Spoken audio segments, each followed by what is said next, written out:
Section 2 of the Casebook of Sherlock Holmes by Sir Arthur Conan Doyle. The Adventure of the Blanched Soldier. The ideas of my friend Watson, though limited, are exceedingly pertinacious. For a long time he has worried me to write an experience of my own.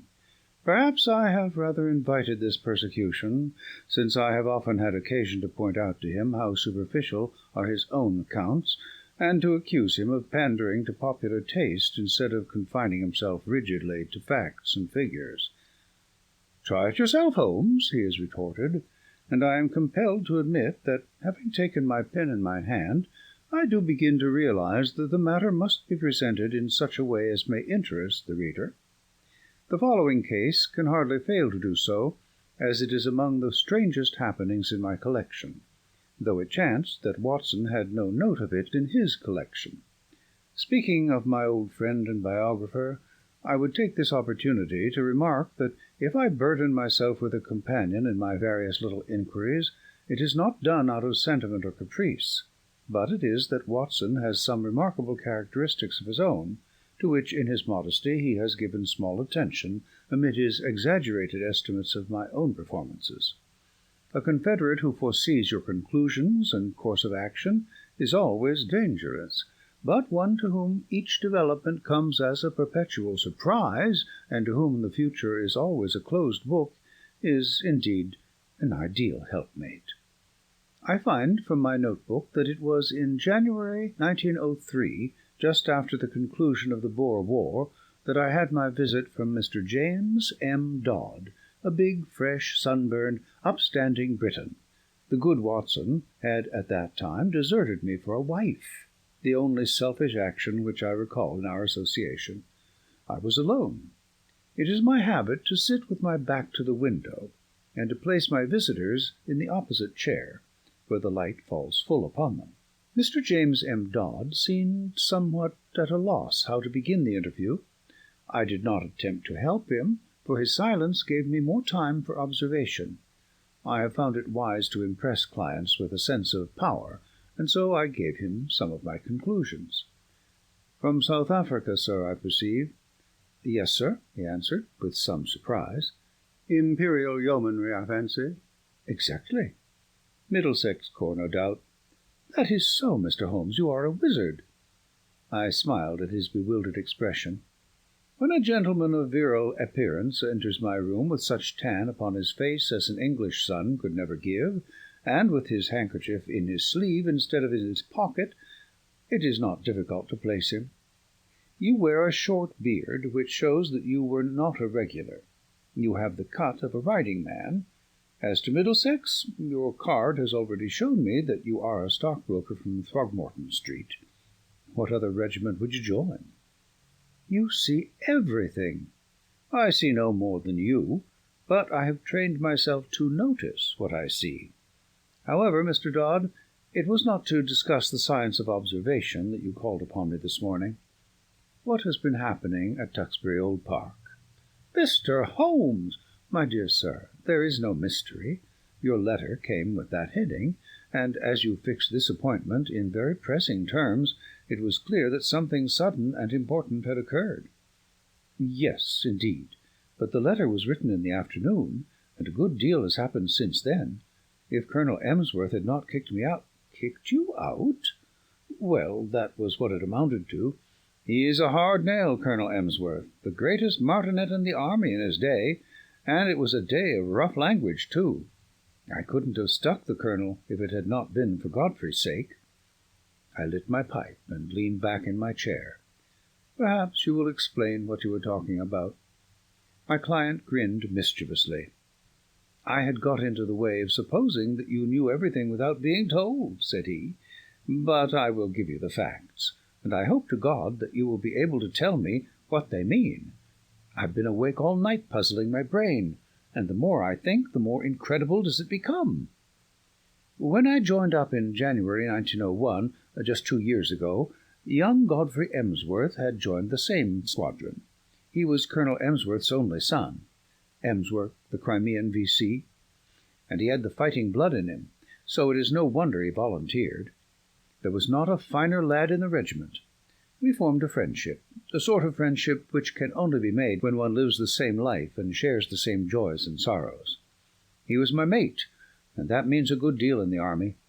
We took the rough and the smooth together for a year of hard fighting. Then he was hit with a bullet from an elephant gun in the action near Diamond Hill outside Pretoria. I got one letter from the hospital at Cape Town and one from Southampton.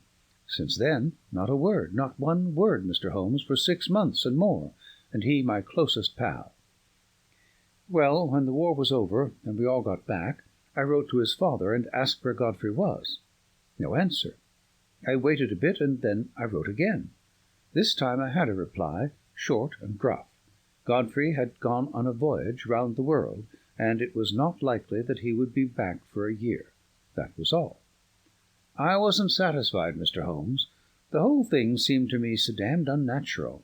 He was a good lad, and he would not drop a pal like that. It was not like him. Then again, I happened to know that he was heir to a lot of money, and also that his father and he did not always hit it off too well. The old man was sometimes a bully, and young Godfrey had too much spirit to stand it. No, I wasn't satisfied, and I determined that I would get to the root of the matter. It happened, however, that my own affairs needed a lot of straightening out after 2 years' absence, and so it is only this week that I have been able to take up Godfrey's case again. But since I have taken it up, I mean to drop everything in order to see it through. Mr. James M. Dodd appeared to be the sort of person whom it would be better to have as a friend than as an enemy. His blue eyes were stern, and his square jaw had set hard as he spoke. "Well, what have you done?" I asked. My first move was to get down to his home, Duxbury Old Park, near Bedford, and to see for myself how the ground lay. I wrote to the mother, therefore. I had had quite enough of the curmudgeon of a father, and I made a clean frontal attack. Godfrey was my chum. I had a great deal of interest, which I might tell her, of our common experiences. I should be in the neighbourhood. Would there be any objection, etc. In reply, I had quite an amiable answer from her, and an offer to put me up for the night. That was what took me down on Monday. Duxbury Old Hall is inaccessible, 5 miles from anywhere. There was no trap at the station, so I had to walk, carrying my suitcase, and it was nearly dark before I arrived. It is a great wandering house, standing in a considerable park. I should judge it was of all sorts of ages and styles, starting on a half-timbered Elizabethan foundation and ending in a Victorian portico. Inside it was all panelling and tapestry and half-effaced old pictures, a house of shadows and mystery. There was a butler, old Rafe, who seemed about the same age as the house, and there was his wife, who might have been older. She had been Godfrey's nurse, and I had heard him speak of her as second only to his mother in his affections, so I was drawn to her in spite of her queer appearance. The mother I liked also, a gentle little white mouse of a woman. It was only the Colonel himself whom I barred. We had a bit of barney right away, and I should have walked back to the station if I had not felt that it might be playing his game for me to do so. I was shown straight into his study, and there I found him, a huge, bow-backed man with a smoky skin and a straggling grey beard, seated behind his littered desk. A red-veined nose jutted out like a vulture's beak, and 2 fierce grey eyes glared at me from under tufted brows. I could understand now why Godfrey seldom spoke of his father. "Well, sir," said he, in a rasping voice, "I should be interested to know the real reasons for this visit." I answered that I had explained them in my letter to his wife. Yes, you said that you had known Godfrey in Africa. We have, of course, only your word for that." "I have his letters to me in my pocket." "Kindly let me see them." He glanced at the 2 which I handed him, and then he tossed them back. "Well, what then?" he asked. "I was fond of your son Godfrey, sir. Many ties and memories united us. Is it not natural that I should wonder at his sudden silence, and should wish to know what has become of him?" "I have some recollection, sir, that I already corresponded with you, and had told you what had become of him. He has gone upon a voyage round the world. His health was in a poor way after his African experiences, and both his mother and I were of opinion that complete rest and change were needed. Kindly pass that explanation on to any other friends who may be interested in the matter." "Certainly," I answered. But perhaps you would have the goodness to let me have the name of the steamer and of the line by which he sailed, together with the date. I have no doubt that I should be able to get a letter through to him." My request seemed both to puzzle and to irritate my host. His great eyebrows came down over his eyes, and he tapped his fingers impatiently on the table. He looked up at last with the expression of one who has seen his adversary make a dangerous move at chess, and has decided how to meet it. "Many people, Mr. Dodd," said he, "would take offence at your infernal pertinacity, and would think that this insistence had reached the point of damned impertinence." "You must put it down, sir, to my real love for your son." "Exactly. I have already made every allowance upon that score. I must ask you, however, to drop these inquiries. Every family has its own inner knowledge and its own motives, which cannot always be made clear to outsiders, however well-intentioned. My wife is anxious to hear something of Godfrey's past, which you are in a position to tell her, but I would ask you to let the present and the future alone. Such inquiries serve no useful purpose, sir, and place us in a delicate and difficult position." So I came to a dead end, Mr. Holmes. There was no getting past it. I could only pretend to accept the situation, and register a vow inwardly that I would never rest until my friend's fate had been cleared up. It was a dull evening. We dined quietly, the three of us, in a gloomy, faded old room. The lady questioned me eagerly about her son, but the old man seemed morose and depressed. I was so bored by the whole proceeding that I made an excuse as soon as I decently could, and retired to my bedroom. It was a large, bare room on the ground floor, as gloomy as the rest of the house. But after a year of sleeping upon the veldt, Mr. Holmes, one is not too particular about one's quarters. I opened the curtains and looked out into the garden, remarking that it was a fine night, with a bright half-moon. Then I sat down by the roaring fire, with the lamp on the table beside me, and endeavoured to distract my mind with a novel. I was interrupted, however, by Rafe, the old butler, who came in with a fresh supply of coals. "I thought you might run short in the night time, sir. It is bitter weather, and these rooms are cold." He hesitated before leaving the room, and when I looked round he was standing facing me with a wistful look upon his wrinkled face. "Beg your pardon, sir, but I could not help hearing what you said of young Master Godfrey at dinner. You know, sir, that my wife nursed him, and so I may say I am his foster father. It's natural we should take an interest. And you say he carried himself well, sir? There was no braver man in the regiment. He pulled me out once from under the rifles of the Boers, or maybe I should not be here." The old butler rubbed his skinny hands. "Yes, sir, yes, that is Master Godfrey all over. He was always courageous. There's not a tree in the park, sir, that he has not climbed. Nothing would stop him. He was a fine boy, and oh, sir, he was a fine man." I sprang to my feet.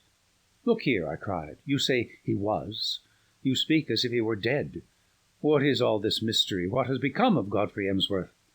I gripped the old man by the shoulder, but he shrank away. "I don't know what you mean, sir.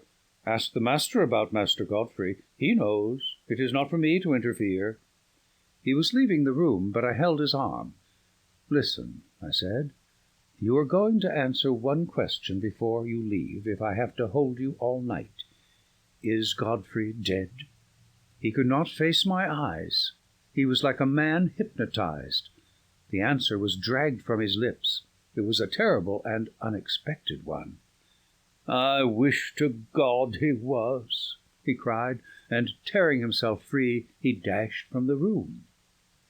You will think, Mr. Holmes, that I returned to my chair in no very happy state of mind. The old man's words seemed to me to bear only one interpretation. Clearly, my poor friend had become involved in some criminal, or at the least disreputable transaction, which touched the family honour. That stern old man had sent his son away, and hidden him from the world, lest some scandal should come to light. Godfrey was a reckless fellow. He was easily influenced by those around him. No doubt he had fallen into bad hands, and been misled to his ruin. It was a piteous business, if it was indeed so, but even now it was my duty to hunt him out, and see if I could aid him. I was anxiously pondering the matter when I looked up. and there was Godfrey Emsworth standing before me. My client had paused as one in deep emotion. "Pray continue," I said. "Your problem presents some very unusual features." "He was outside the window, Mr. Holmes, with his face pressed against the glass. I have told you that I looked out at the night. When I did so, I left the curtains partly open. His figure was framed in this gap. The window came down to the ground, and I could see the whole length of it, but it was his face which held my gaze. He was deadly pale. Never have I seen a man so white. I reckon ghosts may look like that, but his eyes met mine, and they were the eyes of a living man. He sprang back when he saw that I was looking at him, and he vanished into the darkness. There was something shocking about the man, Mr. Holmes. It wasn't merely that ghastly face glimmering as white as cheese in the darkness. It was more subtle than that, something slinking, something furtive, something guilty, something very unlike the frank, manly lad that I had known. It left a feeling of horror in my mind. But when a man has been soldiering for a year or two with Brother Boar as a playmate, he keeps his nerve and acts quickly. Godfrey had hardly vanished before I was at the window. There was an awkward catch, and I was some little time before I could throw it up. Then I nipped through and ran down the garden path in the direction that I thought he might have taken. It was a long path, and the light was not very good, but it seemed to me something was moving ahead of me. I ran on and called his name, but it was no use. When I got to the end of the path, there were several others branching in different directions to various outhouses. I stood hesitating, and as I did so, I heard distinctly the sound of a closing door. It was not behind me in the house, but ahead of me, somewhere in the darkness. That was enough, Mr. Holmes, to assure me that what I had seen was not a vision. Godfrey had run away from me, and he had shut a door behind him. Of that I was certain. There was nothing more I could do, and I spent an uneasy night turning the matter over in my mind and trying to find some theory which would cover the facts. Next day I found the Colonel rather more conciliatory, and as his wife remarked that there were some places of interest in the neighbourhood, it gave me an opportunity to ask whether my presence for one more night would incommode them. A somewhat grudging acquiescence from the old man gave me a clear day in which to make my observations. I was already perfectly convinced that Godfrey was in hiding somewhere near, but where and why remained to be solved. The house was so large and so rambling that a regiment might be hid away in it, and no one the wiser. If the secret lay there, it was difficult for me to penetrate it. But the door which I had heard close was certainly not in the house. I must explore the garden and see what I could find. There was no difficulty in the way, for the old people were busy in their own fashion, and left me to my own devices. There were several small outhouses, but at the end of the garden there was a detached building of some size, large enough for a gardener's or a gamekeeper's residence. Could this be the place whence the sound of that shutting door had come? I approached it in a careless fashion, as though I were strolling aimlessly round the grounds. As I did so, a small, brisk, bearded man in a black coat and bowler hat, not at all the gardener type, came out of the door. To my surprise, he locked it after him and put the key in his pocket. Then he looked at me with some surprise on his face. "Are you a visitor here?" he asked. I explained that I was, and that I was a friend of Godfrey's. "What a pity that he should be away on his travels, for he would have so liked to see me," I continued. "Quite so, exactly," said he, with a rather guilty air. "No doubt you will renew your visit at some more propitious time." He passed on, but when I turned I observed that he was standing watching me, half concealed by the laurels at the far end of the garden. I had a good look at the little house as I passed it, but the windows were heavily curtained, and so far as one could see, it was empty. I might spoil my own game, and even be ordered off the premises if I were too audacious, for I was still conscious that I was being watched. Therefore I strolled back to the house, and waited for night before I went on with my inquiry. When all was dark and quiet, I slipped out of my window and made my way as silently as possible to the mysterious lodge. I have said that it was heavily curtained. but now I found that the windows were shuttered as well. Some light, however, was breaking through one of them, so I concentrated my attention upon this. I was in luck, for the curtain had not been quite closed, and there was a crack in the shutter so that I could see the inside of the room. It was a cheery place enough, a bright lamp and a blazing fire. Opposite to me was seated the little man whom I had seen in the morning. He was smoking a pipe and reading a paper. "What paper?" I asked. My client seemed annoyed at the interruption of his narrative. "Can it matter?" he asked. "It is most essential." "I really took no notice." "Possibly you observed whether it was a broad-leafed paper or of that smaller type which one associates with weeklies?" "Now that you mention it, it was not large. It might have been the Spectator." However, I had little thought to spare upon such details, for a second man was seated with his back to the window, and I could swear that this second man was Godfrey. I could not see his face, but I knew the familiar slope of his shoulders. He was leaning upon his elbow in an attitude of great melancholy, his body turned towards the fire. I was hesitating as to what I should do, when there was a sharp tap on my shoulder, and there was Colonel Emsworth beside me. "This way, sir," said he in a low voice. He walked in silence to the house, and I followed him into my own bedroom. He had picked up a timetable in the hall. "There's a train to London at 8:30, said he. "The trap will be at the door at 8.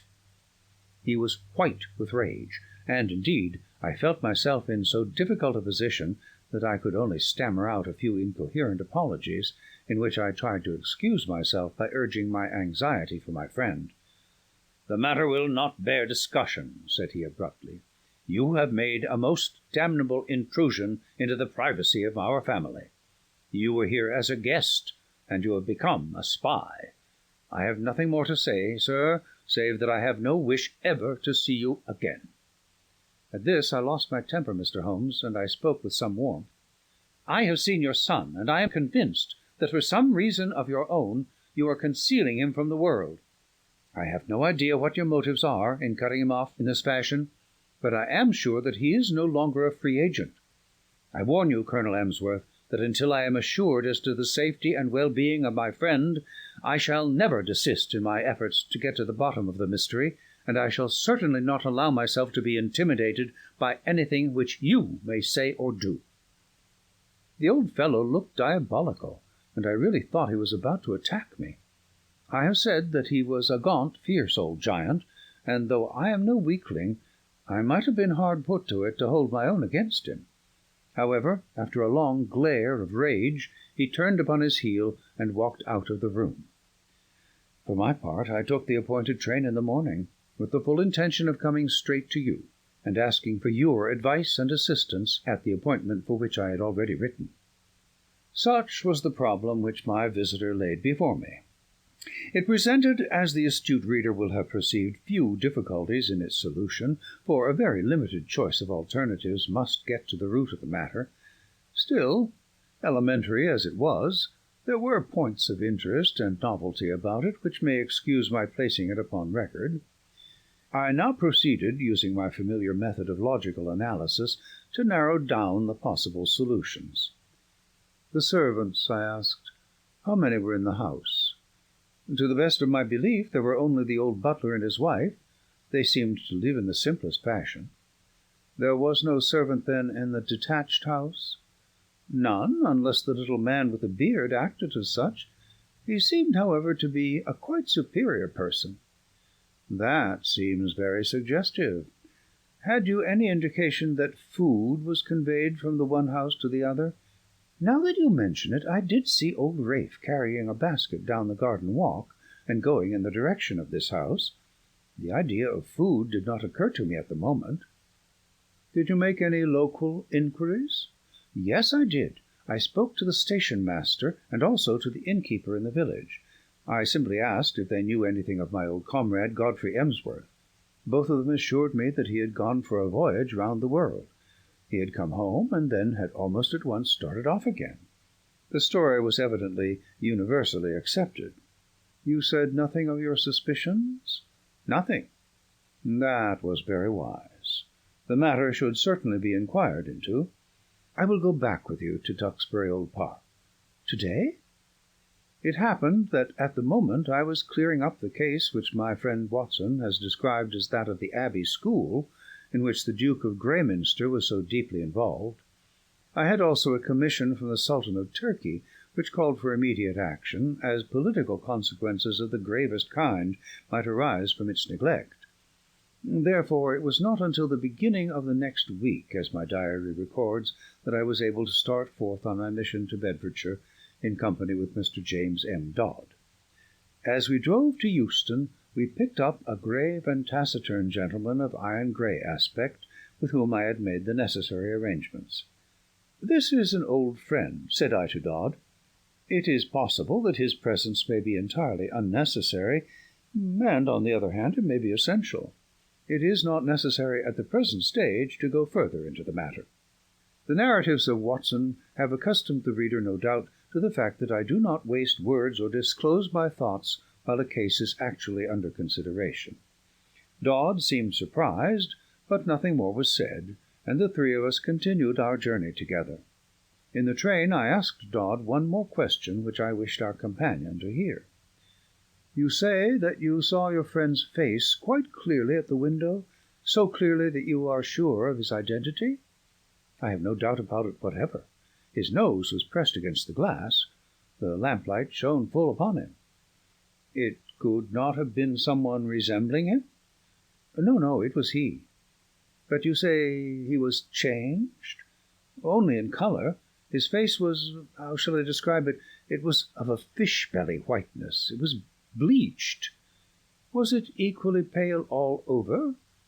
"I think not. It was his brow which I saw so clearly as it was pressed against the window." "Did you call to him?" "I was too startled and horrified for the moment. Then I pursued him, as I have told you, but without result." My case was practically complete, and there was only one small incident needed to round it off. When, after a considerable drive, we arrived at the strange old rambling house which my client had described, it was Ralph, the elderly butler, who opened the door. I had requisitioned the carriage for the day, and had asked my elderly friend to remain within it unless we should summon him. Ralph, a little wrinkled old fellow, was in the conventional costume of black coat and pepper-and-salt trousers, with only one curious variant. He wore brown leather gloves, which, at sight of us, he instantly shuffled off, laying them down on the hall table as we passed in. I have, as my friend Watson may have remarked, an abnormally acute set of senses, and a faint but incisive scent was apparent. It seemed to centre on the hall table. I turned, placed my hat there, knocked it off, stooped to pick it up, and contrived to bring my nose within a foot of the gloves. Yes, it was undoubtedly from them that the curious tarry odour was oozing. I passed on into the study with my case complete. Alas, that I should have to show my hand so when I tell my own story. It was by concealing such links in the chain that Watson was enabled to produce his meretricious finales.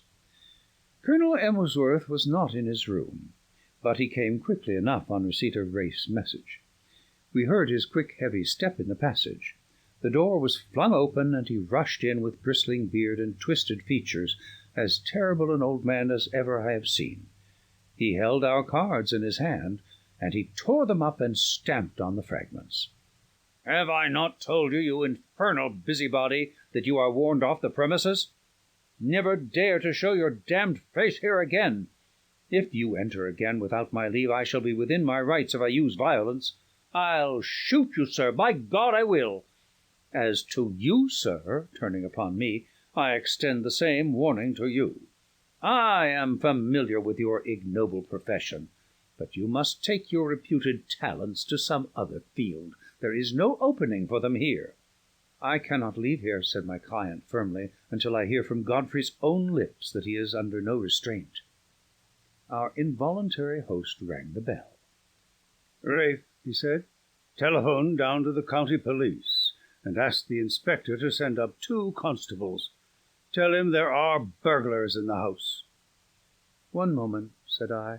You must be aware, Mr. Dodd, that Colonel Emsworth is within his rights, and that we have no legal status within his house. On the other hand, he should recognize that your action is prompted entirely by solicitude for his son. I venture to hope that if I were allowed to have 5 minutes' conversation with Colonel Emsworth, I could certainly alter his view of the matter." "I am not so easily altered," said the old soldier. "Rafe, do what I have told you. What the devil are you waiting for? Ring up the police." "Nothing of the sort," I said, putting my back to the door. "Any police interference would bring about the very catastrophe which you dread." I took out my notebook and scribbled one word upon a loose sheet. "That," said I, as I handed it to Colonel Emsworth, "is what has brought us here." He stared at the writing with a face from which every expression save amazement had vanished. "How do you know?" he gasped, sitting down heavily in his chair. "It is my business to know things. That is my trade." He sat in deep thought, his gaunt hand tugging at his straggling beard. Then he made a gesture of resignation. "Well, if you wish to see Godfrey, you shall. It is no doing of mine, but you have forced my hand. Rafe, tell Mr. Godfrey and Mr. Kent that in 5 minutes we shall be with them." At the end of that time we passed down the garden path and found ourselves in front of the mystery house at the end. A small, bearded man stood at the door with a look of considerable astonishment on his face. "This is very sudden, Colonel Emsworth," said he. "This will disarrange all our plans." "I can't help it, Mr. Kent. Our hands have been forced. Can Mr. Godfrey see us?" "Yes, he is waiting inside." He turned and led us into a large, plainly furnished front room. A man was standing with his back to the fire, and at the sight of him my client sprang forward with outstretched hand. "Why, Godfrey, old man, this is fine!" But the other waved him back. "Don't touch me, Jimmy. Keep your distance. Yes, you may well stare. I don't quite look the smart Lance Corporal Emsworth of B Squadron, do I?" His appearance was certainly extraordinary. One could see that he had indeed been a handsome man with clear-cut features, sunburned by an African sun, but mottled in patches over this darker surface were curious whitish patches which had bleached his skin. "That's why I don't court visitors," said he.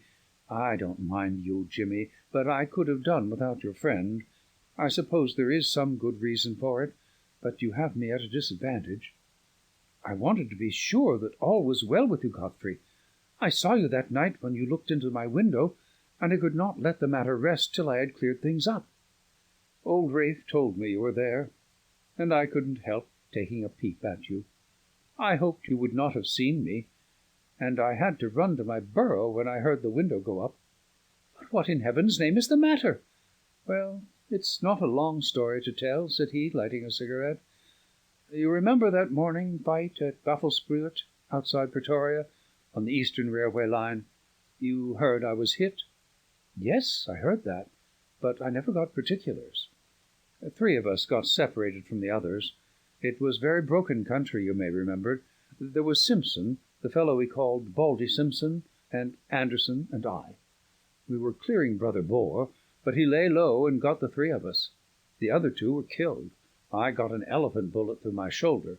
I stuck on to my horse, however, and he galloped several miles before I fainted and rolled off the saddle. When I came to myself, it was nightfall, and I raised myself up, feeling very weak and ill. To my surprise, there was a house close beside me, a fairly large house, with a broad stoop and many windows. It was deadly cold. You remember the kind of numb cold which used to come at evening, a deadly, sickening sort of cold, very different from a crisp, healthy frost. Well, I was chilled to the bone, and my only hope seemed to lie in reaching that house. I staggered to my feet and dragged myself along, hardly conscious of what I did. I have a dim memory of slowly ascending the steps, entering a wide-opened door, passing into a large room which contained several beds, and throwing myself down with a gasp of satisfaction upon one of them. It was unmade, but that troubled me not at all. I threw the clothes over my shivering body, and in a moment I was in a deep sleep. It was morning when I wakened, and it seemed to me that Instead of coming out into a world of sanity, I had emerged into some extraordinary nightmare. The African sun flooded through the big curtainless windows, and every detail of the great bare whitewashed dormitory stood out hard and clear. In front of me was standing a small dwarf-like man with a huge bulbous head, who was jabbering excitedly in Dutch, waving two horrible hands which looked to me like brown sponges. Behind him stood a group of people who seemed to be intensely amused by the situation, but a chill came over me as I looked at them. Not one of them was a normal human being. Every one was twisted or swollen or disfigured in some strange way. The laughter of these strange monstrosities was a dreadful thing to hear. It seemed that none of them could speak English, but the situation wanted clearing up, for the creature with the big head was growing furiously angry, and uttering wild beast cries, he had laid his deformed hands upon me, and was dragging me out of bed, regardless of the fresh flow of blood from my wound. The little monster was as strong as a bull, and I don't know what he might have done to me had not an elderly man, who was clearly in authority, been attracted to the room by the hubbub. He said a few stern words in Dutch, and my persecutor shrank away. Then he turned upon me, gazing at me in the utmost amazement. "How in the world did you come here?" he asked in amazement. "Wait a bit. I see that you are tired out, and that wounded shoulder of yours wants looking after. I am a doctor, and I'll soon have you tied up. But, man alive, you are in far greater danger here than ever you were on the battlefield. You are in the leper hospital, and you have slept in a leper's bed." Need I tell you more, Jimmy? It seems that, in view of the approaching battle, all these poor creatures had been evacuated the day before. Then, as the British advanced, they had been brought back by this, their medical superintendent, who assured me that though he believed he was immune to the disease, he would none the less never have dared to do what I had done. He put me in a private room, treated me kindly, and within a week or so I was removed to the General Hospital of Pretoria. So there you have my tragedy. I hoped against hope, but it was not until I had reached home that the terrible signs which you see upon my face told me that I had not escaped. What was I to do? I was in this lonely house. We had 2 servants whom we could utterly trust. There was a house where I could live. Under pledge of secrecy, Mr. Kent, who was a surgeon, was prepared to stay with me. It seemed simple enough on those lines. The alternative was a dreadful one. Segregation for life among strangers, with never a hope of release. But absolute secrecy was necessary, or even in this quiet countryside there would have been an outcry, and I should have been dragged to my horrible doom. Even you, Jimmy, even you had to be kept in the dark. Why my father has relented I cannot imagine. Colonel Emsworth pointed to me. "This is the gentleman who forced my hand." He unfolded the scrap of paper on which I had written the word leprosy. It seemed to me that if he knew so much as that, it was safer that he should know all. "And so it was," said I. "Who knows but good may come of it? I understand that only Mr. Kent has seen the patient. May I ask, sir, if you are an authority on such complaints, which are, I understand, tropical or semi-tropical in their nature?" "I have the ordinary knowledge of the educated medical man," he observed with some stiffness. "I have no doubt, sir, that you are fully competent, but I am sure that you will agree that in such a case a second opinion is valuable.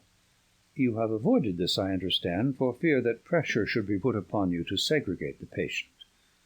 "That is so," said Colonel Emsworth. "I foresaw this situation," I explained, "and I have brought with me a friend whose discretion may absolutely be trusted. I was able once to do him a professional service, and he is ready to advise as a friend rather than as a specialist. His name is Sir James Saunders." The prospect of an interview with Lord Roberts would not have excited greater wonder and pleasure in a raw subaltern than was now reflected upon the face of Mr. Kent. "I shall indeed be proud," he murmured. "Then I will ask Sir James to step this way. He is at present in the carriage outside the door. Meanwhile, Colonel Emsworth, we may perhaps assemble in your study, where I could give the necessary explanations. And here it is that I miss my Watson. By cunning questions and ejaculations of wonder he could elevate my simple art, which is but systematized common sense, into a prodigy. When I tell my own story, I have no such aid, and yet I will give my process of thought even as I gave it to my small audience, which included Godfrey's mother, in the study of Colonel Emsworth. That process, said I, starts upon the supposition that when you have eliminated all which is impossible, then whatever remains, however improbable, must be the truth. It may well be that several explanations remain, in which case one tries test after test until one or other of them has a convincing amount of support. We will now apply this principle to the case in point. As it was first presented to me, there were three possible explanations of the seclusion or incarceration of this gentleman in an outhouse of his father's mansion. There was the explanation that he was in hiding for a crime, or that he was mad, and that they wished to avoid an asylum, or that he had some disease which caused his segregation. I could think of no other adequate solutions. These, then, had to be sifted and balanced against each other. The criminal solution would not bear inspection. No unsolved crime had been reported from that district. I was sure of that. If there were some crime not yet discovered, then clearly it would be to the interest of the family to get rid of the delinquent and send him abroad, rather than keep him concealed at home. I could see no explanation for such a line of conduct. Insanity was more plausible. The presence of the second person in the outhouse suggested a keeper. The fact that he locked the door when he came out strengthened the supposition and gave the idea of constraint. On the other hand, this constraint could not be severe, or the young man could not have got loose and come down to have a look at his friend. You will remember, Mr. Dodd, that I felt round for points, asking you, for example, about the paper which Mr. Kent was reading. Had it been the Lancet or the British Medical Journal, it would have helped me. It is not illegal, however, to keep a lunatic upon private premises, so long as there is a qualified person in attendance, and that the authorities have been duly notified. Why, then, all this desperate desire for secrecy? Once again, I could not get the theory to fit the facts. There remained the third possibility, into which, rare and unlikely as it was, everything seemed to fit. Leprosy is not uncommon in South Africa. By some extraordinary chance, this youth might have contracted it. His people would be placed in a very dreadful position, since they would desire to save him from segregation. Great secrecy would be needed to prevent rumors from getting about, and subsequent interference by the authorities. A devoted medical man, if sufficiently paid, would easily be found to take charge of the sufferer. There would be no reason why the latter should not be allowed freedom after dark. Bleaching of the skin is a common result of the disease. The case was a strong one, so strong that I determined to act as if it were actually proved. When, on arriving here, I noticed that Rafe, who carries out the meals, had gloves which were impregnated with disinfectants, my last doubts were removed. A single word showed you, sir, that your secret was discovered, and if I wrote rather than said it, it was to prove to you that my discretion was to be trusted. I was finishing this little analysis of the case when the door was opened and the austere figure of the great dermatologist was ushered in. But for once his sphinx-like features had relaxed, and there was a warm humanity in his eyes. He strode up to Colonel Emsworth and shook him by the hand. "It is often my lot to bring ill tidings, and seldom good," said he. "This occasion is the more welcome.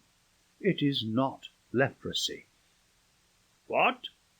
"A well-marked case of pseudo-leprosy, or ichthyosis, a scale-like affection of the skin, unsightly, obstinate, but possibly curable, and certainly non-infective.